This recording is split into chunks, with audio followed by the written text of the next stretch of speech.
السلام علیکم ARY official میں خوش آمدید. میں ہوں عبدالرحمن یوسفزئی. ہم شروع کرنے جا رہے ہیں گلوبل کمیونٹی پر ایک سیریز جس میں ہم تمام بین الاقوامی طور پر تسلیم شدہ خود مختار ممالک کا احاطہ کریں گے. اس کے پرچم، پولیٹیکل، فزیکل، ڈیموگرافیکل خصوصیات کے ساتھ اکانومی، معیشت، معاشرت، فوجی قوت اور بین الاقوامی تعلقات کا تذکرہ کریں گے. ہماری پہلی قسط ہونے والی ہے افغانستان پر. تو شروعات کرتے ہیں پرچم سے.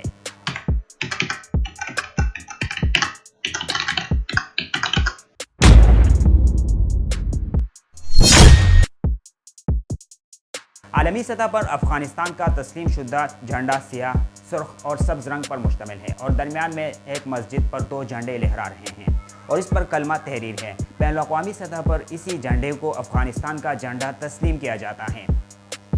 2021 میں نئی آنے والی حکومت نے اس پرچم کی جگہ سفید پرچم کو ریاست کا قومی پرچم قرار دیا، جس پر کافی تنقید بھی ہوئی تھی، جبکہ کچھ علاقوں میں افغانستان کے جھنڈوں کے ساتھ نوجوانوں نے ریلیاں بھی نکالی تھیں.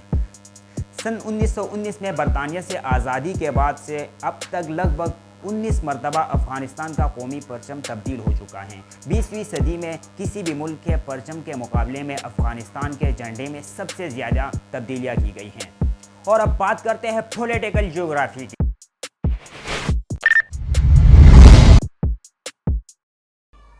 اپنی سیاسی جغرافیہ کے لحاظ سے افغانستان وسطی ایشیائی خطے میں واقع ہے، جو 6 دیگر ممالک سے گھرا ہوا ہے، جس کی سرحدیں مشرق اور جنوب میں پاکستان، مغرب میں ایران، شمال میں ترکمانستان، ازبکستان اور تاجکستان اور شمال مشرق میں چین سے ملتی ہیں.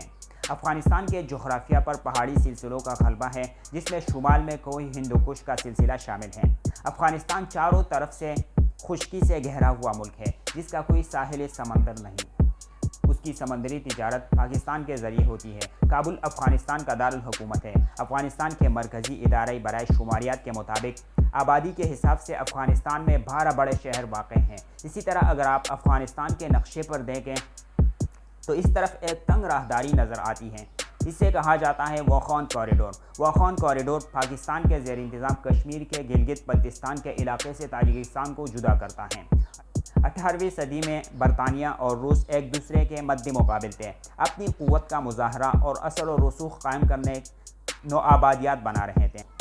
روس نے وسطی ایشیا کے ممالک پر قبضہ کیا، جو اب قازقستان، تاجکستان، ازبکستان کے نام سے جانے جاتے ہیں، جبکہ انگریزوں نے جنوبی ایشیا کے بہت سے خطوں پر قبضہ کر لیا، جیسے کہ ہندوستان، بنگلہ دیش اور پاکستان. جب افغانستان کی بات آئی تو معاملات قدرے مشکل تھے، کیونکہ افغانی ایک تو قبضہ نہیں کرنے دیتے اور دوسرا دونوں سلطنتیں براہ راست تصادم کا شکار ہو جاتی. واخان کی موجودہ سرحد اس وقت پر ایک بفر زون کے طور پر بنائی گئی تھی، تاکہ دونوں حریفوں کی سرحدیں ایک دوسرے سے نہ ملیں اور دونوں حریف براہ راست تصادم سے بچ سکیں. واخان کوریڈور افغانستان کے لیے جغرافیائی طور پر نہایت اہمیت کا حامل ہے. اسی کے ذریعے افغانستان کی سرحد چین سے ملتی ہے. اور اب بات کرتے ہیں فزیکل جیوگرافی کی. افغانستان کا زیادہ تر حصہ پہاڑی سلسلے پر مشتمل ہے. ہندوکش کا پہاڑی سلسلہ شمال مشرقی علاقوں اور ملک کے مرکز سے ملتا ہے. افغانستان کے مشہور شہروں میں کابل، قندھار، مزار شریف، جلال آباد، پنجشیر، غزنی، ننگرہار، لغمان، ہرات، پکتیکا شامل ہیں. افغانستان میں 4 بڑے دریائے آمو، دریائے کابل، دریائے ہلمند اور ہری رود واقع ہیں. افغانستان کا شمار دنیا کے خوبصورت ترین ملکوں میں ہوتا ہے، جہاں کے جنگلات، وادیاں، صحرا، بلند و بالا پہاڑ، تہذیب و ثقافت، آثار قدیمہ اپنی مثال آپ ہیں. لیکن جنگوں کی وجہ سے دنیا بھر کے سیاح ان مناظر کو دیکھنے سے قاصر تھے. افغانستان میں متعدد تاریخی مقامات موجود ہیں، جن میں کابل میں واقع 1500 سال قدیم بالا حصار قلعہ. یہ قلعہ صدیوں سے بہت سی لڑائیوں کا مقام رہا ہے. واضح ہے کہ پشاور میں بھی قلعہ بالا حصار کے نام سے ایک قدیم قلعہ موجود ہے.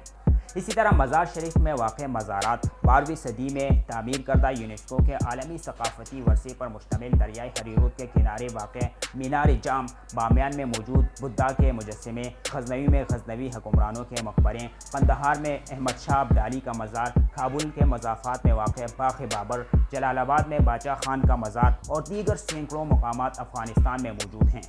افغانستان ایک تاریخ رکھتا ہے، جس کے نشان جہاں بجا آثار قدیمہ کی صورت میں نظر آتے ہیں. تاریخ پہ بات آ گئی تو کیوں نہ مختصراً تاریخ کا تذکرہ کیا جائے. تو بات کرتے ہیں قدیم اور جدید تاریخ کی.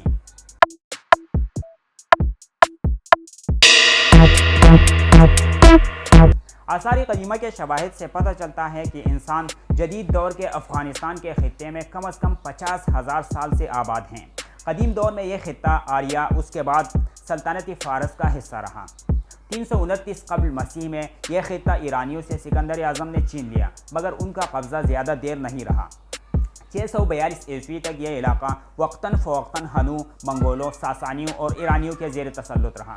7ویں صدی عیسوی میں اسلام اس خطے میں پھیل گیا اور یہ خطہ مسلم دنیا کا حصہ بن گیا۔ 998 عیسوی میں محمود غزنوی نے اقتدار حاصل کیا اور انہوں نے اس پورے خطے میں غزنوی سلطنت کی بنیاد رکھی۔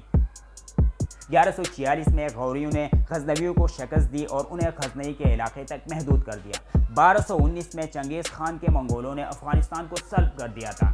ہرات، غزنی اور بلخ مکمل طور پر تباہ ہو گئے تھے۔ 16ویں صدی سے 18ویں صدی تک افغانستان کئی حصوں میں تقسیم رہا۔ شمالی حصے پر ازبک، مغربی حصے پر ایرانی، جبکہ مشرقی حصے پر پختون اور مغلوں کا قبضہ رہا۔ 1709 میں پختونوں نے میرویس خان ہوتک کی قیادت میں ایرانیوں کے خلاف جنگ لڑی۔ پختونوں نے ایرانیوں سے افغانستان اور ایران کے کئی شہر قبضہ کیے اور ہوتکی سلطنت قائم ہو گئی۔ 1729 میں ایرانی بادشاہ نادر شاہ نے ان سے قبضہ چھڑوا لیا اور افغانستان کے خطے کی حکمرانی بھی حاصل کی۔ 1747 میں نادر شاہ کا قتل ہوا۔ ان کے قتل کے بعد ایک تاریخی جرگہ بلایا گیا جسے تاریخ میں لوئے جرگہ کے نام سے جانا جاتا ہے۔ لوئے جرگہ نے متفقہ طور پر احمد شاہ ابدالی کو سربراہ چن لیا۔ احمد شاہ ابدالی کو احمد شاہ درانی بھی کہا جاتا ہے۔ انہوں نے درانی سلطنت کی بنیاد رکھی۔ احمد شاہ درانی کی قیادت میں درانی سلطنت نے تیزی سے توسیع کی اور خطے کی ایک بڑی سیاسی اور عسکری قوت بن گئی۔ احمد شاہ درانی ایک ہنرمند رہنما تھے۔ انہوں نے ہندوستان میں کئی کامیاب مہمات کی قیادت بھی کی۔ درانی سلطنت افغانستان اور پاکستان کے کچھ حصوں میں واقع ایک وسیع سلطنت تھی۔ یہ سلطنت 19ویں صدی کے اوائل تک قائم رہی اور اس کے بعد زوال پذیر ہوئی۔ افغانستان کا موجودہ جغرافیائی حد و حال امیر عبد الرحمن کے دور کے بعد وجود پذیر ہوا۔ امیر عبد الرحمن نے جب دیکھا کہ ایک طرف روس ممالک نگل رہا ہے جبکہ دوسری طرف انگریز قبضہ پہ قبضہ کیے جا رہے ہیں، تو انہوں نے دونوں سلطنتوں سے سرحدات کے تعین کے لیے معاہدات کیے۔ 19ویں صدی میں افغانستان برطانوی اور روسی سلطنت کے درمیان گریٹ گیم میں پھنسا تھا۔ افغانستان بالآخر اپنی آزادی کو برقرار رکھنے میں کامیاب رہا، لیکن خارجہ معاملات میں برطانوی سیاسی اثر و رسوخ کے تابع ہوا تھا۔ اسی اثنا میں انگریز افغان جنگیں بھی ہوئی تھیں۔ پہلی انگلو افغان جنگ 1839 میں شروع ہوئی تھی، جس میں افغانوں نے زبردست شجاعت کا مظاہرہ کیا تھا اور انگریز پسپائی پر مجبور ہوئے تھے۔ دوسری انگریز افغان جنگ 1878 میں ہوئی تھی، جس میں افغانستان کے خارجہ معاملات انگریزوں کے ہاتھ میں گئے تھے۔ تیسری انگلو افغان جنگ 1919 میں ہوئی تھی۔ یہ جنگ معاہدہ راولپنڈی پر دستخط کے بعد ختم ہوئی تھی، جس میں افغانستان کو ایک مکمل خود مختار ریاست کے طور پر تسلیم کیا گیا تھا۔ اسی طرح سوویت یونین نے 1979 میں افغانستان پر حملہ کیا اور اس کے بعد ہونے والی جنگ ایک دہائی تک جاری رہی۔ امریکہ نے افغان مجاہدین کو مدد فراہم کی جو سوویت قبضے کے خلاف لڑ رہے تھے۔ 1989 میں سوویت یونین کے انخلا کے بعد افغانستان خانہ جنگی کا شکار ہو گیا، جس میں مختلف دھڑے اقتدار کے لیے لڑ رہے تھے۔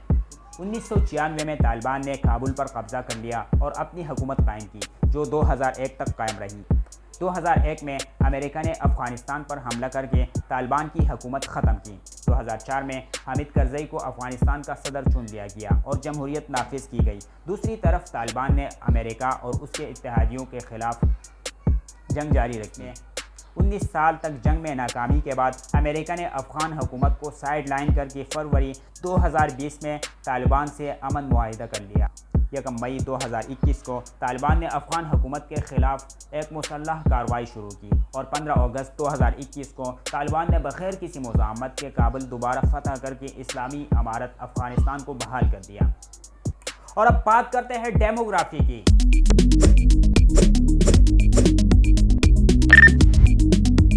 افغانستان کی آفیشل زبانیں پشتو اور دری ہیں۔ افغانستان کی سب سے بڑی زبان پشتو ہے، جو کہ 64% لوگوں کی مادری زبان ہے۔ 14% لوگوں کی مادری زبان دری ہے اور 20% لوگ ازبک، ترکمن، نورستانی، بلوچی وغیرہ بولتے ہیں۔ افغانی ثقافت کی 3 اہم بنیادیں ہیں: ایرانی ثقافت، پشتون ثقافت اور اسلام۔ اس میں اسلام کا اثر سب سے زیادہ ہے۔ افغانیوں کے لیے ان کا ملک، قبیلہ سے وفاداری، مذہب، اپنا شجرہ نسب اور سب سے بڑھ کر آزادی بہت اہم ہے۔ مذہب کے ساتھ ساتھ شاعری اور موسیقی بھی ان کی زندگی میں اہمیت رکھتے ہیں۔ اسی طرح اگر معیشت کی بات کی جائے تو 1930 کی دہائی میں افغانستان نے ایک معمولی اقتصادی ترقی کا پروگرام شروع کیا۔ حکومت نے بینکوں کی بنیاد رکھی، کاغذی رقم متعارف کرائی، ایک یونیورسٹی قائم کی، توسیع شدہ پرائمری، سیکنڈری اور ٹیکنیکل اسکول اور طلباء کو تعلیم کے لیے بیرونی ملک بھیجا۔ اسی طرح 1979 کے سوویت حملے اور اس کے نتیجے میں ہونے والی خانہ جنگی نے ملک کا زیادہ تر محدود انفراسٹرکچر تباہ کر دیا تھا اور معاشی سرگرمیوں کے معمول کے نمونوں میں خلل ڈالا۔ اسی طرح 2001 میں امریکی حملے بھی ملک کی ترقی کے لیے رکاوٹ کا باعث تھے۔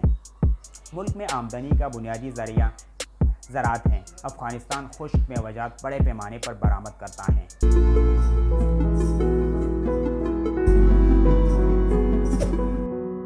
سوویت حملے سے پہلے افغانستان نے اپنے خارجہ تعلقات میں غیر جانبداری اور عدم ہم آہنگی کی پالیسی اپنائی تھی۔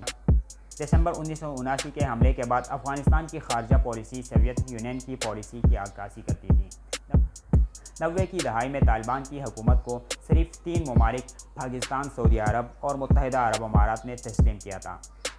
2001 کے بعد افغانستان کے خارجہ تعلقات میں غیر معمولی تبدیلیاں دیکھنے میں آئیں۔ اس کے ساتھ افغانستان کی خارجہ پالیسی پر امریکی تسلط بھی قائم تھا۔ موجودہ دور میں طالبان کی حکومت کو خارجہ محاذ پر کافی چیلنجز کا سامنا ہے۔ امید کرتا ہوں آپ کو ویڈیو پسند آئی ہوگی۔ ہماری اگلی ویڈیو ہوگی البانیہ پر۔ Stay connected and keep watching. And the last thing, یہ ویڈیوز بنانا کافی وقت طلب کام ہے۔ ہمیں سپورٹ کیجئے۔ اگر آپ یہ ویڈیو یوٹیوب پر دیکھ رہے ہیں تو سبسکرائب کا بٹن دبائیے۔ اگر آپ فیس بک پر دیکھ رہے ہیں تو پیج فالو کر کے کمنٹ میں دیا گیا لنک پر کلک کریں اور ہمارا